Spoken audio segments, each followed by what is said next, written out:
لله نحمده ونستعينه ونستغفره ونعوذ بالله من شرور أنفسنا ومن سيئات أعمالنا من يهده الله فلا مضل له ومن يضلل فلا هادي له أشهد أن لا إله إلا الله وأشهد أن محمدا عبده ورسوله أما بعد اساتذہ کرام اور میرے عزیز ساتھیوں، السلام علیکم ورحمۃ اللہ وبرکاتہ۔ میں آمنہ افضل تیسری جماعت کی طالب علم آج آپ کے سامنے ایک اہم موضوع کے تحت بات کرنے جا رہی ہوں، جس کا عنوان ہے جہنم کی وسعت۔ جہنم کی وسعت سے مراد جہنم کی گہرائی۔ جہنم میں گرنے والا پتھر 70 سال کے بعد جہنم کی تہ تک پہنچتا ہے۔ حضرت ابو ہریرہ رضی اللہ عنہ کہتے ہیں، ایک دفعہ ہم رسول اکرم صلی اللہ علیہ وسلم کے ساتھ تھے، اچانک دھماکے کی آواز سنی تو رسول صلی اللہ علیہ وسلم نے دریافت فرمایا، جانتے ہو یہ کیسی آواز تھی؟ راوی کہتے ہیں، ہم نے عرض کیا، یا رسول صلی اللہ علیہ وسلم، اللہ اور اس کا رسول ہی بہتر جانتے ہیں۔ آپ صلی اللہ علیہ وسلم نے ارشاد فرمایا، یہ ایک پتھر تھا جو آج سے 70 سال پہلے جہنم میں گرایا گیا تھا، اور وہ جہنم کی آگ میں گرتا چلا جا رہا تھا، اور اب وہ جہنم کی تہ تک پہنچا ہے۔ جہنم کی گہرائی زمین و آسمان کے درمیانی فاصلے سے زیادہ ہے۔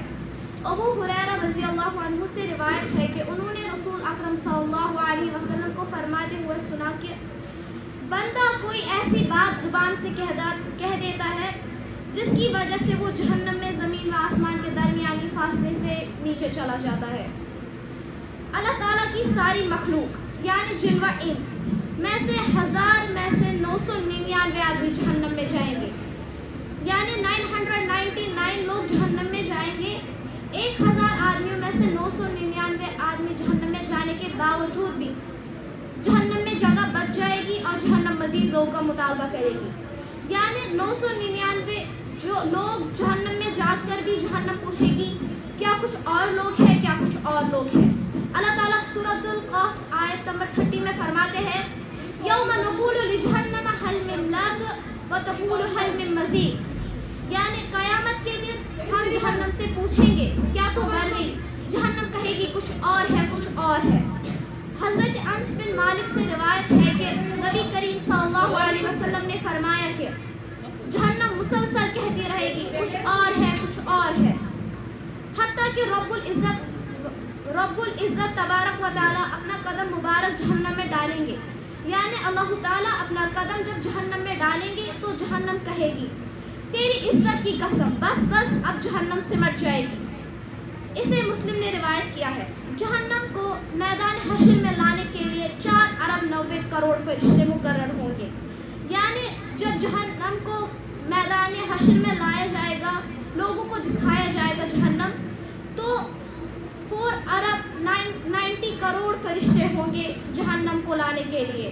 حضرت عبداللہ بن مسعود کہتے ہیں کہ رسول صلی اللہ علیہ وسلم نے فرمایا، قیامت کے روز جہنم میدان حشر میں لائی جائے گی، اس کی 70,000 باغیں ہوں گی، یعنی جہنم کی جو باغیں ہوں گی وہ 70,000 ہوں گی، اور ہر ایک باغ کو 70,000 فرشتے کھینچ رہے ہوں گے۔ اسے مسلم نے روایت کیا ہے۔ آخر میں اللہ تعالیٰ سے یہی دعا ہے کہ اے ہمارے رب، ہم سے جہنم کا عذاب پھیر دے، اس کا عذاب چمٹ جانے والا ہے، بے شک جہنم بہت ہی برا ٹھکانہ ہے۔